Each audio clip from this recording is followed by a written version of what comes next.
Ang kwento ni Tomby. Ang kwentong ito ay hango sa totoong buhay. Mula ito sa isa nating tagapakinig. Karanasan ito ni Giovanni. Walang eksaktong taon. Liblib na baryo ng Capiz. Nang mga sandaling ito, hindi mapalagay kakaisip si Giovanni sa sinapit ng pasyente. Nagamot na niya ito. Gumaling. Ngunit nabalitaan na lamang ang biglaang pagkamatay. Ang sabi ng ina ng pasyente, bumalik sa normal ang kalusugan ng dalaga pagkatapos nitong magamot. Ngunit ilang linggo ang lumipas ay binawian din ng buhay. Walang nakakita kung paano. Nalagutan ang hininga dahil na mga sandaling yun. Mag-isa lamang ito sa tahanan. Naabutan na lamang na nakatihaya at wala ng buhay. Kuya, kung napagaling niyo yung pasyente, tapos makalipas yung ilang linggo na matay, hindi kaya merong ibang dahilan? Hindi naman pwedeng ikaw yung masisi. Ang galing niyo kayang manggamot. O baka naman inaswang siya. Wika ng nakababatang kapatid. Natawagin na lang natin sa pangalang Eno.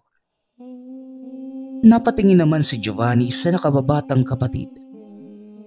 Alam niya ang tungkol sa pambibiktima ng aswang sa paligid.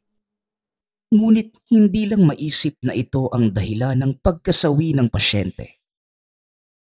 Noong sinuri niya ito, ang baling binti ang ginamot. Wala itong bahid ng anumang bakas ng aswang. Sinasabi mo ba na gumaling na yung pasyente tapos inaswang? Posible. Talamak ngayon yung aswangan eh. Wala ring pinipili malusog man o sakitin.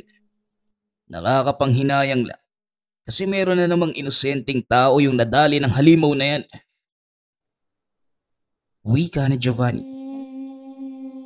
Napabuntong hininga naman si Enoch at biglang nagsalita. Kung gusto mo kuya, puntahan ko sa kanila. Magtatanong-tanong ako. Magmamasid sa lugar. Madali lang naman malaman kung may aswang sa paligid eh. Lara nyo lang yung makakapagsabi. Isang salita nyo lang, naroon na kagad ako. Mungkahi ni Enoch. Kumuha na rin ito ng isang bote ng lana. Huwag na muna Enoch. Marami pang gagawin dito sa bahay eh. Kinakailangan ko ng tulong mo. May inaasahan akong pasyente ngayon eh. Pakihanda na rin yung mga halamang gamot at mag-init ka ng tubig eh. Wika ni Giovanni. Sinunod naman ni Enoch ang bawat utos ng nakakatandang kapatid.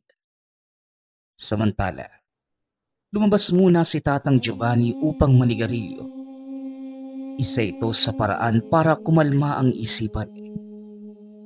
Habang humihithi, hindi nakaligtas sa kanyang paningin ang pagdaan ng isang matanda. Mahaba ang kasuotan nito, purong itim, dire-diretso sa paglalakad. Pagkarating sa unahan, bigla itong huminto. Tiningala ang matayog na puno ng saging. Kinabahan siya dahil ito pa lamang ang unang beses na may tumingin ng ganon sa puno. At isa pa, nababahala sa katotohanan dito nagmula ang tinatangang mutya. Ilang sandaling tumitig sa puso ang matanda bago umalis. Dahil dito, dali-dali siyang pumasok ng tahanan at tinignan ang tangan. Nagbibigay ito ng senyales. O kuya, meron hubang problema? Nakahanda na yung mga gamit. Nandiyan na din po yung pasyente. May lalakarin po ba kayo? Pababalikin ko na lang. Wika ni Eno. Huwag na. Haharapin ko. May titignan lang ako saglit sa sagingan. Ikaw na muna yung bahalang kumausap ha. Mabilis lang to. Tugon ni Giovanni. Lumakad na rin ito pagkatapos. Pagdating ng sagingan, hinanap kagad ang matanda. Ilang hakbang pa lamang umaalingasaw na ang matinding amoy. Humahalo sa hangin ang samyo ng aswang. Binaybay ni Tatang Giovanni ang daan. Nagbabaka sakaling maabutan subalit nakarating na lamang sa dulo. Wala nang mahagila. Bumalik na lamang ng maisip ang naghihintay na pasyente. Makalipas ang ilang sandaling panggagamot, kinausap ni Tatang Giovanni ang lolo ng bata upang masabihan ng nararapat gawin. Atay, ang apo ninyo, kailangan siyang uminom ng sambong. Kung may lagundi mas mainam. Maplema yung ubo ng bata eh. Painumin niyo na rin ho ng maraming tubig. Tapos itong lana na ibibigay ko, ipahid niyo po sa likod niya bago matulog. Mapapagaan po nito ang kanyang karamdaman. Wika ni Giovanni. Maraming salamat ha. Pero maiba ko. Napansin ko kasi na kalmado ang tahanan niyo. Mukhang hindi pa yata nakakaabot dito ang tungkol sa aswang na sumasalib sa tao. Nakaengkwentro ko nga yung isa sa sinapian. Mabuti nga naging alerto ako. Tugon ng matanda. Aswang na sumasanib sa tao? Bago ho yan ah. May ganyan pala sa panahon ngayon. Akala ko engkanto at demonyo lang ang sumasapi. Ano sa tingin mo, Kuya Giovanni? Tanong ni Eno. Hindi kagad nakasagot si Giovanni. Nabigla sa nadinig eh. Lumipas pa ang ilang segundo bago nakapagsalita. Ganun ho ba? Buong buhay ko, ngayon pa lang din ako nakarinig ng aswang na sumasapi sa tao. Manong, baka naman po nagkakamali lang kayo ng pagkabalita. Tapos yung nakasalubong ninyo, yun ang talagang aswang. Walang sanib-sanib na nangyari. Tugon ni Giovanni. Oo nga naman tatang. Baka nalito ka lang manong kasi imposible naman yata yung ganyan. Yung tenga niyo po ba maayos pa? Baka mahina na rin yung pandinig niyo. Kaya nagkamali kayo ng pag-intindi. Dagdag ni Eno. Hindi. Alam ko ang aking sinasabi. May nadaanan nga akong albularyo. Ito rin yung kanyang hinaing. Ang sabi, manggagamot at albularyo ang punteriya. Malay ko lang din pero ito yung sabi niya. Nasa sa inyo kung maniniwala kayo o hindi. Ang sakin lang, maiparating kasi manggagamot kayo. Lalakad na rin kami ng apo ko ha. Maraming salamat sa panggagamot. Wika ng matanda. Kinarga nito ang apo sa likuran. Saka dahan-dahang naglakad. Sa sobrang katandaan, hirap na ito sa paghakbang. Suportado na lamang ng tungkod. Ihahatid na sana ni Enoch ngunit humindi ito. Aswang na sumasapi. Bagong-bago nga. Ano naman kayang pakulo yung nilalaro ng mga aswang na to? Ang dami nilang nalalaman eh. Wika ni Giovanni. Kuya, kung totoo man ho yung sinabi na matanda tungkol doon, dapat doble ingat tayo. Kasi mamaya, aswang na yung kausap natin. Kumbaga, inosente ang katawan. Tapos sinapian ng nilalang. Tapos binanggit pa ng lolo na manggagamot at albularyo yung punteriya. Nako, mukhang kumikilos yung lahing yan para puksain ang tumutugis sa kanila. Uunahan pa yata yung kagaya nyo.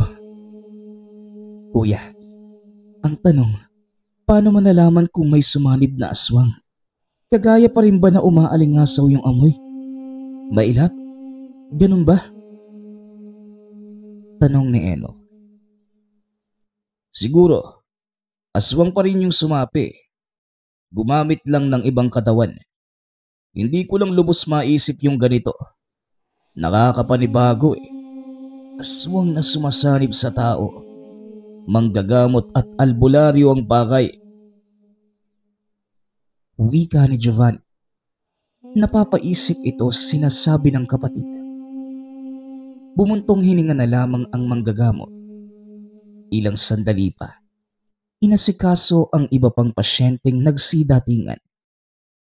Marami sa mga ito ang nagsabi tungkol sa aswang na sumasapi.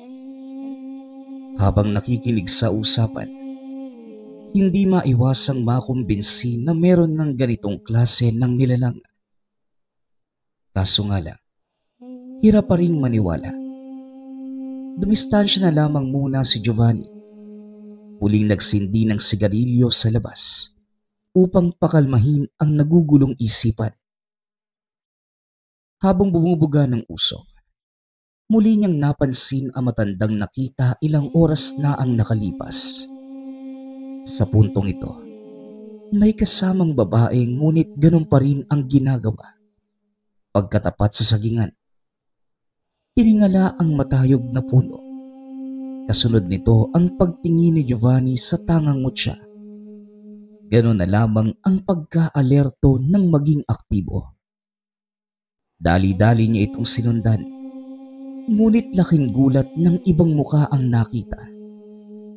Kung kanina ay yung matanda, ngayon ay si Aling Maninay. Kasama nito ang anak na si Luisa. Humingi na lamang ng tawad sa abala. Bumalik itong naguguluhan. Teka, sandali lang. Hindi ako pwedeng magkamali. Matanda talaga yung nakita ko. Pero bakit naging si Aling Manina yun? Kinikilabutan na ako sa mga nangyayari ah. Wika ni Giovanni sa sarili. Muli itong nagsindi ng sigarilyo at nagpalipas ng oras. Pagsapit ng hapon, naging abala na ito sa pangunguha ng mga halamang gamot. Mag-isang naglibot sa kagubatan para maghanap ng herbal. Natigilan din ng makasalubong ang matandang nakita kanina. Huminto ito at humarap sa kanya. Nang tumagal ang pagtititigan, nakilala ito ni Giovanni. Oh, Manang Maricel, kayo po pala yan. Anong ginagawa niyo rito? Bakit iba yung taglay niyong amoy? Tanong ni Giovanni. Mabuti naman at nakilala mo ako, Giovanni. 2 beses na akong nagpapakita sa'yo. Parang hindi mo ako kilala. Nagtatanong ka pa kung ano ang pakay ko. Wala ka ba talagang ideya? Sadyang nagmamaang-maangan ka lang. Balik na tanong ng babae. Maayos ko nagtatanong sa inyo, Manang. Kaya aasahan ko rin ng maayos na sagot. Kung ganun, totoo nga yung sabi-sabi. Dati doon sa probinsya natin, nalahian ka nga at naging ganap na aswang. Hindi lang kita nasubaybayan dahil lumipat kami. Hindi ko nga inaasahan na magkikita tayong muli. Ano ba talagang pakay mo rito?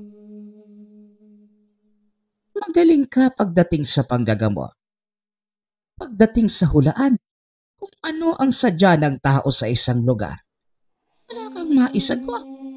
Kung tutuusin, dapat alam mo na kung anong ipinunta ko rito. Manang, wala ho akong panahon para makipaghulaan. Kung nandito ka lang para makipag-usap ng walang kwentang bagay, mas mabuti pang umalis ka na lang. Huwag mong hintayin na maubos ang pasensya ko at gamitan kita ng dahas. Hindi mo magugustuhan kapag nagkaganon. Banta ni Giovanni. Aba, nagbabanta ka pa. Kala ko dire-diretso ka lang sa pagpuksa ng aswang. Kahit wala namang ginagawang masama, hindi Di ba gawain mo naman yun noong nasa probinsya ka pa? Tugon ni Manang Maricel. Napabuntong hininga si Giovanni. Hindi na nais pang balikan ang nakaraan dahil aminadong padalos-dalos itong kumilos dati. Kapag may aswang na nakita, kagad tinutugis. Sa loob-loob niya, may ginawa mang mali o wala, isa pa rin itong halimaw. Oh Giovanni, natahimik ka yata. Hindi bale na. Hintayin mo na lamang ang pagbabalik ko. Pero sana makilala mo ko kagad. Huling wika ni Manang Maricel. Sabay saboy ng kung anong likido sa mukha ni Giovanni. Nagsisigaw ito nang maramdaman ang dulot na hapde. Pansamantala ding nawala ang paningin. Mabuti na lamang sumunod si Enoch ilang oras pagkaalis niya. Kaagad sumaklolo nang makita ang sitwasyon. Ilang araw pang pinagdusahan ni Giovanni ang epektong hatid ng langis ng aswang. Napaso ang kalahati niyang muka. Hindi naging masama dahil naagapan. Ipinagpaliban din muna ang panggagamot at ginugol ang buong oras sa pagpapahinga. Unti-unti rin namang nanumbalik ang lakas at paningin. Grabe kuya. Grabe talaga yung ginawa ni Manang Maricel. Lalo na ng langis niya. Pati tangan niyo wala man lang nagawa. Hindi man lang kayo naipagtanggol. Wika ni Enoch. Nagdadamdam ito sa mutya. May nagawa naman yung mutya, Enoch. Binawasan niya yung epekto ng langis sa katawan ko. Tignan mo, pagkapaso lang yung inabot ko. Mabuti nga nakakakita na ako ngayon eh. Babalik pa naman si Manang Maricel. Nagbanta yung matandang yun eh. Hindi ko lang alam kung kailan eh. Enoch, hindi maganda ang kutob ko sa mga mangyayari. Mas mabuting maging alerto ka sa lahat ng oras. Magsukbit ka na lamang din ng patalim para makalaban tayo kaagad. Tugon ni Giovanni. Opo kuya, alis na muna pala ako. Naubusan po tayo ng bigas eh. Wala nang pangsaing mamayang hapon. Mataas pa naman yung sikat ng araw eh. Ngayon na ako lalakad kuya, para makabalik agad ako. Kuya, kaya niyo naman na sigurong gumalaw-galaw ano? Hoy Enoch, hindi ako baldado ha. Bakit ka na nga para makauwi ka kagad? Mag-iingat ka sa daan. Wika ni Giovanni. Nang mag-isa na lamang ito, dahan-dahan na rin kumilos para sa paghahanda ng mga halamang gamot. Sa paglipas ng oras, unti-unti itong nakaramdam ng kaba. Hindi mapakali. Ilang ulit na ring sinuri ang paligid sa pag-aakalang may nakaabang na panganib. Subalit wala ito sa kanilang lugar. Magandang hapon, Giovanni. Sinadya talaga kitang daanan para sabihin yung nakita ko. Hindi ba't kapatid mo yung lalaking katulong mo rito sa pagamutan? Pauwi ako galing sa bayan. Nadinig ko yung boses niya na may kausap. Tinawag niyang Manang Maricel. Hindi ko alam ang eksaktong nangyari kasi nasa kabilang daanan sila. Hindi na rin ako nangelam. Pero parang nagkakagulo. Humihingi din ng saklolo yung lalaki. Tapos biglang natahimik. Pagtingin ko itong sako at tsinelas na lamang ang naiwan. Meron pang bakas ng dugo sa pagkakaladkad sa damuha. Wika ng matandang nagpagamot noong nakaraan. Napahugot ng malalim na hininga si Giovanni nang malaman ang tungkol doon. Dali-dali siyang naghanda para sa pag-alis. Pinuntahan ng daanan kung saan nakita si Enoch. At kagaya ng sinabi nito, may bakas nga ng dugo na parang may kinaladkad. Walang ibang pumasok sa isipan kundi puntahan sa probinsya si Manang Maricel. Gabi na nang makarating siya sa tahanan ng matanda. Subalit sarado ang pinto at bintana. Walang katao-tao. Dumiretso na lamang muna sa dati nilang tahanan kung saan matagal nang iniwan. Kahit papano ay masisilungan pa naman. Hindi maalis ang tingin ni Giovanni sa tahanan ni Manang Maricel. Kabadong kabado habang iniisip ang kaligtasan ni Enoch. Mahigpit ang pagkakahawak sa dalang patalin. Nag-uusal na rin ng mga dasal. Hindi nagtagal. Nakahinga nang makita ang kapatid. Diyos ko, nandito ka lang pala, Enoch. Pinakabumo ko ng husto ah. Bakit duguan ka? At ang dungis mo, punit-punit pa yung damit mo.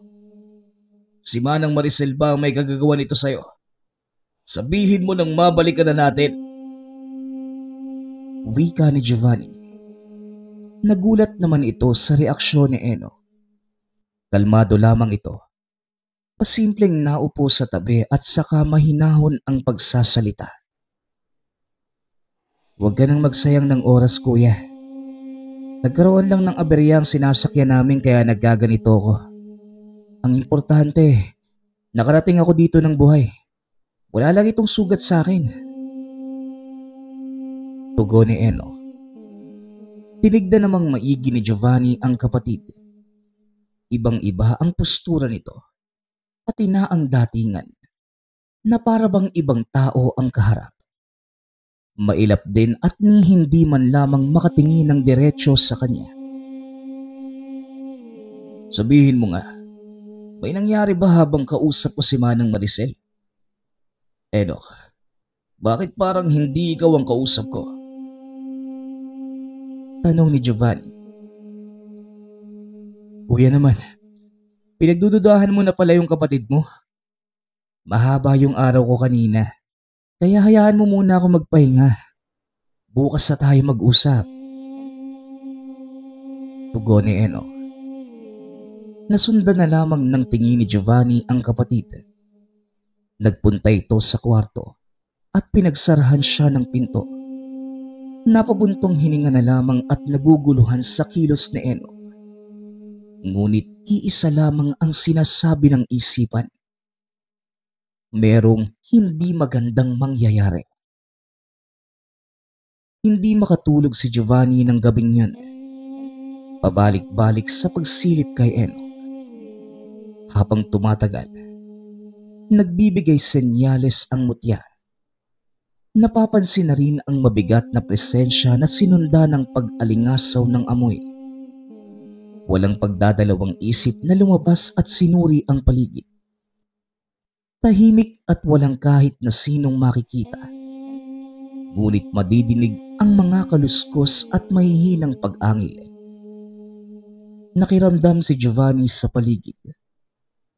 Sinunda ng tingin ang ingay hanggang sa may biglang lumapit at nangalmot. Nawala ng balanse sa pagkagulat. Dito na napansin ang malaaninong hubog ng aswang sa unahan. Dali-dali niya itong hinabol. Harapang nagtuos paglipas ng ilang sandali. Hindi malaman ni Giovanni kung anong klase ng aswang ang nakaengkwentro. Dahil kahit anong pagtaga ang gawin, tumatagos lamang sa malaanino nitong katawan. Walang epekto ang mga pag-atake. Ngunit sa halimaw, ilang beses na itong tumilapon. Hawak-hawak ang noo nang tumama sa bato. Dahilan para maapektuhan ang mata na hindi pa lubusang gumagaling. Sinamantala ng nilalang ang pagkakataon. Sumugod ito ng sumugod hanggang sa humandusay na lamang si Giovanni. Ilang sandali matapos bumagsak ng antingero, harapan ng nakikilala ang kalaban. Si Manang Maricel, na patuloy lamang sa paghalakha.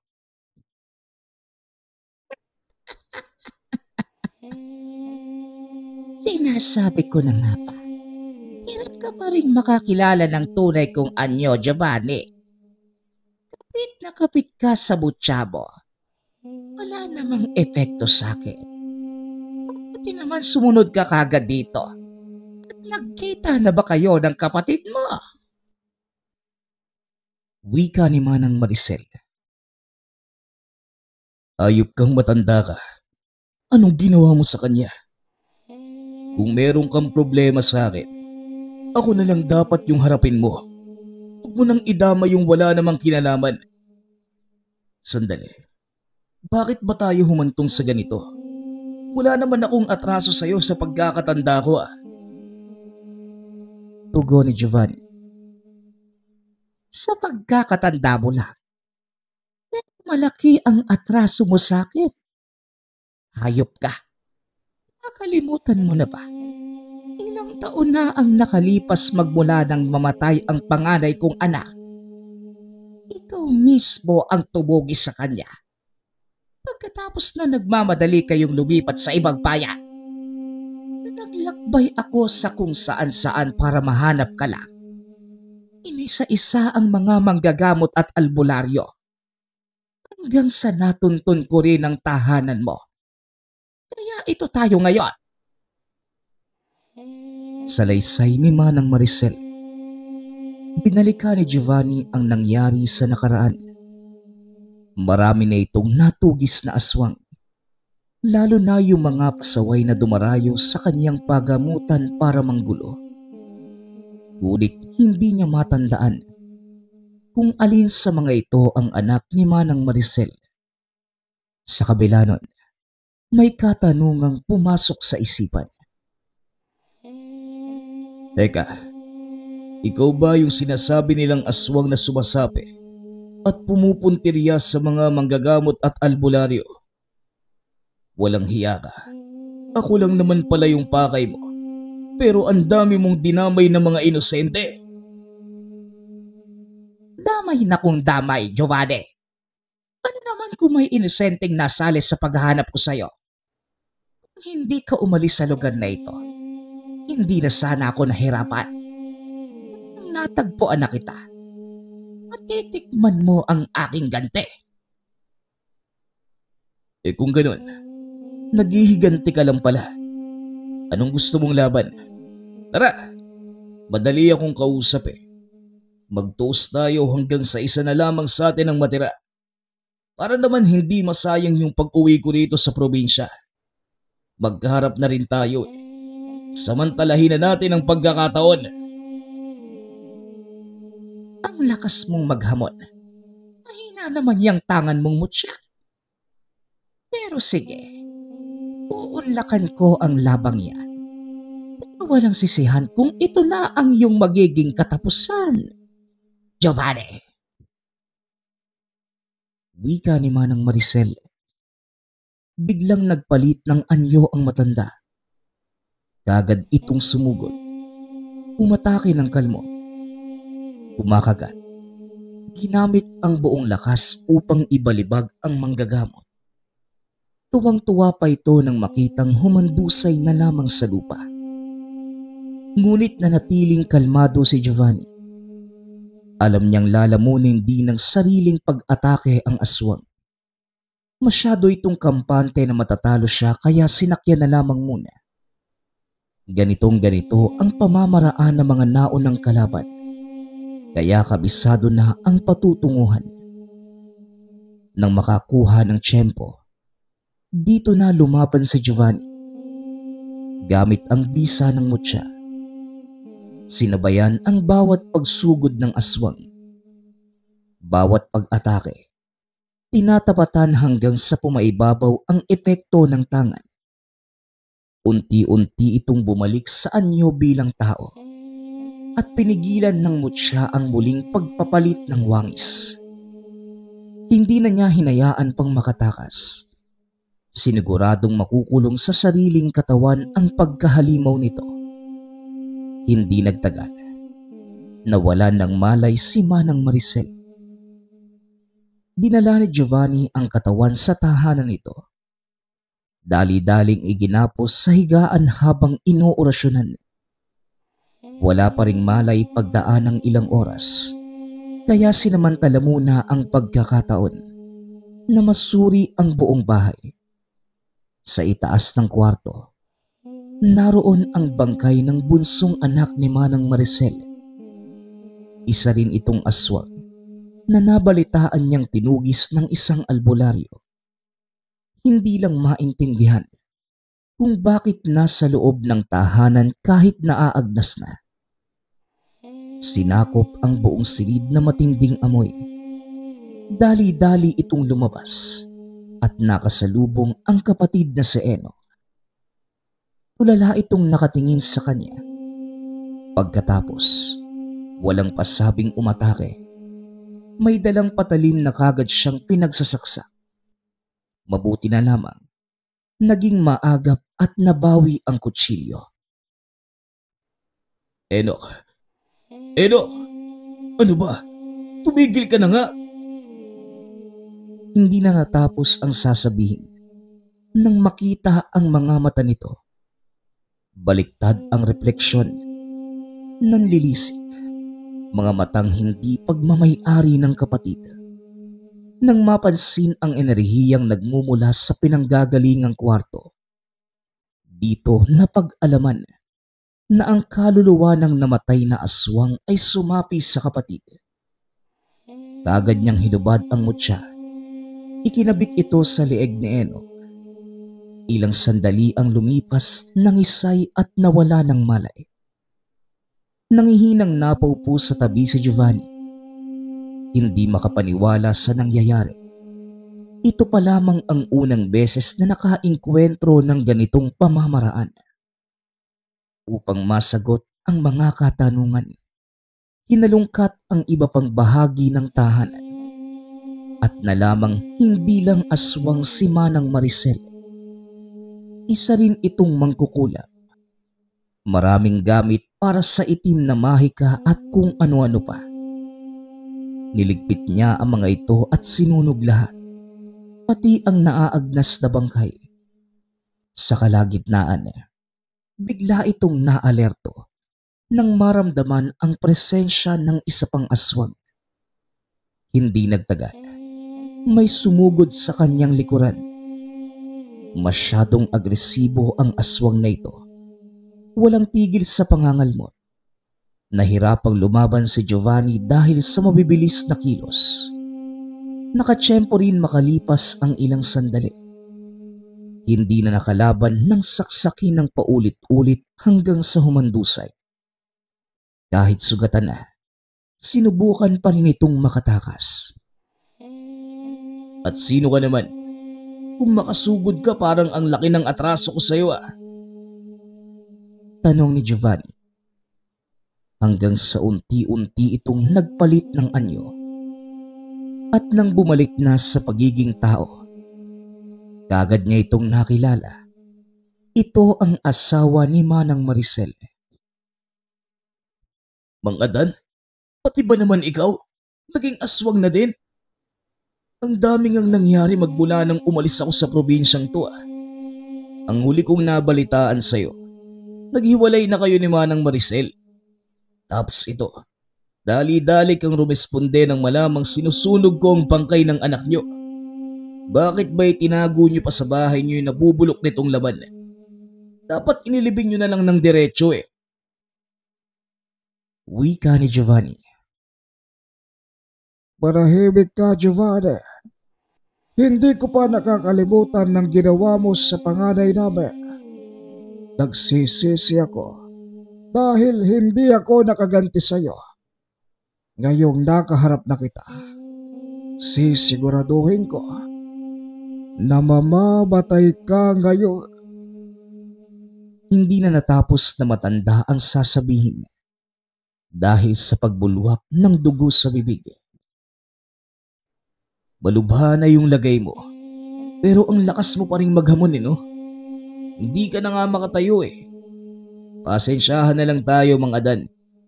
Hindi pwedeng wala akong gawin gayong ikaw yung naunang sumugod Ang magaling mo namang asawa, nagpunta pa talaga sa bahay ko para lang maghamon ng away. Pati kapatid ko Nahinto sa pagsasalita si Giovanni nang makitang hindi na gumalaw si Mang Adan. Nang suriin ay wala na itong buhay. Napatanda na lamang ng krus at saka sinimulan ang pagliligpit ng katawan. Samantala, ginawa niyang bilanggo si Manang Maricel. Hindi nagustuhan ang pagdamay nito kay Enoch. Nakagapos sa higaan habang araw-araw pinapahirapan sa pamamagitan ng pagpapainom ng lason. Hanggang sa unti-unti itong umepekto, humantong sa puntong hindi na makapagsalita pa ang matanda. Kuya, tama ba yung ginagawa nating to? Pwede namang patayin nyo na lang kagad si Manang Maricel. Hindi yung ganito na pinapahirapan nyo pa. Mamamatay din naman yung matanda eh. Wika ni Enoch. Enoch, hayaan mo na lang ako sa gusto kong gawin. Nais kong pagdusahin ang halimaw na yan hanggang sa dumating ang araw na siya mismo ang sumuko. Tama ka. Sa kamatayan din mapupunta pero mas mararamdaman ko yung paghihiganti ko habang nakikita ko siyang naghihirap. Huwag kang mag-alala. Alam ko naman yung ginagawa ko, Enoch eh. Tugon ni Giovanni. May tiwala naman ako sa iyo, kuya. Kaya lang, nag-aalala din ako sa posibleng kahinatnan ng lahat. At suwang siya at mangkukulam din. Parehong masama. Parehong delikado. Paano kung may ginawa na yan para mahawaan tayo? Malay natin. Naisip ko na ang bagay na yan, Enoch. Huwag mo nang alalahanin. Nalapatan ko na ng pangontra kaya imposibleng mahawaan tayo. Isa pa, mahina na yung pangangatawan niya ni Manang Maricel. Ilang araw na lang ang hihintayin natin. Sasakabilang buhay na din ang isang yan. Tugon ni Giovanni. Sinigurado sa kapatid na wala ng pag-asa ang binanggong aswang. Lumipas ang mga araw. Ganon pa rin ang nangyari. Patuloy na binibigyan ng lason ang matanda. Mas lalong humihina sa pagdaan ng mga oras. Hindi nagtagal. Tuluyan ding bumigay ang buong katawan. Nalagutan ng hininga sa sariling higaan. Dito lamang nakahinga si Giovanni at kontento sa ginawang paghihigante. Kahit papano, pinakitaan pa rin ng paggalang ang katawan ng aswang. Binigyan ng maayos na libingan, katabi ng puntod ng kanyang asawa at mga anak. Hindi alam ni Giovanni kung bakit, ngunit namalayan na lamang ang sariling ginagawa ito. Matapos pahirapan, binigyan ng magandang libing. Ayos ka lang ba talaga, Kuya Giovanni? Parang nalilito ka pa sa sarili mo eh. Wika ni Enoch. Hindi naman, Enoch. Siguro, naaalala ko pa rin yung kabutihang ginawa ng pamilyang to doong hindi pa nahahawaan ng pagkaaswang. Alam mo rin kung gaano sila kabuti. Inuuna pa nga nilang tulungan yung kapwa nila. Kaso, nagbago magmula na maging aswang. Yung dating pagtulong, naging mabalasik na pambibiktima. Tugon ni Giovanni. Kung sa bagay, kuya. Pero, matatabunan ng kasamaan ng nagawang kabutihan. Tignan nyo ngayon. Matatandaan natin sila bilang mga halimaw. Ikaw na lang po yata yung nakakaalala sa kabutihan ng pamilyang yan eh. Muling wika ni Enoch. Napabuntong hininga si Giovanni. Tama si Enoch. Kahit sino ang tanungin ay walang ibang masasabi, kundi mga halimaw ang pamilya ni Manang Maricel. Ipinagkibit balikat na lamang niya ito. Umuwi na rin sa sariling tahanan. Pagkarating sa bahay, hindi ito magkanda-ugaga sa pag-asikaso sa mga pasyente. Buwan din ang lumipas magmula nang nagpunta sa probinsya. nanatili doon para hintayin ang kamatayan ni Manang Maricel. Ngayong nakauwi na, balik na ang magkapatid sa nakasanayang buhay, ang panggagamot. Pagkatapos ng engkwentro laban sa aswang na may kakayahang sumanib sa katawan ng tao, dumagdag ito sa kaalaman ni Giovanni. Detalyadong isinulat ang mga bagay-bagay para hindi makalimutan at magamit sa susunod na labanan kung sakaling makasagupa ng ganitong pamamaraan. Ang nangyari, naghahanap ng walang malay na katawan ang kaluluwa ng aswang para makasapi sa tulong na rin ng ritual ng isang mangkukulam, kagaya ng ginawa ni Manang Maricel kay Enoch, kung saan ang kaluluwa ng anak pinasanib dito. Kontrolado ang buong isipan at kilos, kaya't parang nagbabalik buhay subalit limitado lamang ang kayang gawin.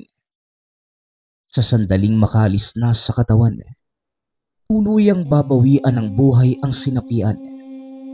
Swerte lamang sa lagay si Enoch dahil kagad niya itong naagapan. Alam mo, Enoch, kung ano talaga yung ginagawa ng mga aswang, para lang makapangbiktima. Kahit patay na, binubuhay pa sa tulong ng isang ritual. Gumagamit pa ng ibang katawan. Pambihira. Wika ni Giovanni nang maalala ang buong kaganapan. Sa pagdaan ng mga araw, naging maingat na ito sa pagharap sa mga pasyente. Naglagay ng pampausok sa bakuran na siyang tumutulong para matukoy kung ang dumating ay may lahi o ordinaryong tao. Nadala na ito sa mga nangyari, kaya't iba yung pag-iingat ang ginawa. Patuloy naman sa panggagamot si Giovanni at lumalabas minsan para manugis. Ngunit hindi pa rin maiiwasan na may aswang nasasadya sa paggamutan para maghasik ng kasamaan niya. Nagpapasalamat nga pala ako sa lahat ng sumusuporta sa ating channel. Nawa ay patuloy niyong suportahan at pakinggan ang ating mga kwento. Hanggang sa muling pakikinig. Paalam.